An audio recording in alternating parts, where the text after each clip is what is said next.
Hello friends, જય સ્વામિનારાયણ. આરાધ્યાએ બતાવ્યું પ્રમાણે કે આરાધ્યાના બ્લેસિંગ એના દાદા દાદી માટે સૌથી પહેલાં રહેશે, ટોપ પર રહે. અને આરાધ્યા અમારા ઘરમાં ફર્સ્ટ ચાઇલ્ડ છે, એટલે એને બધા ખૂબ પ્રેમ કરે છે. અને જ્યારે સુભાષે અમારા સસરાને વાત કરી કે આરાધ્યા નથી સાંભળતી, ત્યારે એને ખૂબ દુઃખ થયું.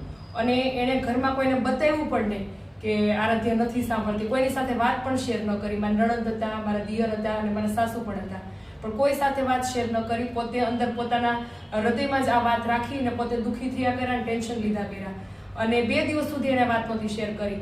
પછી 2 દિવસ પછી બધાને ઘરમાં શક ગયો કે કાંઈક તો એવું બન્યું છે કે પપ્પા એટલા બધા ટેન્શનમાં કેમ છે અને વ્યવસ્થિત જમતા પણ નથી. અને જ્યારે વાત કરે છે ત્યારે ટેરેસ પર જઈને વાત કરે છે.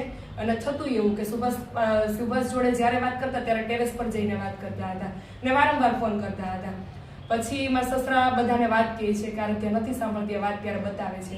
અને જ્યારે આ બતાવ્યું ત્યારે અમારા ઘરમાં બધા બહુ દુઃખી થયા હતા.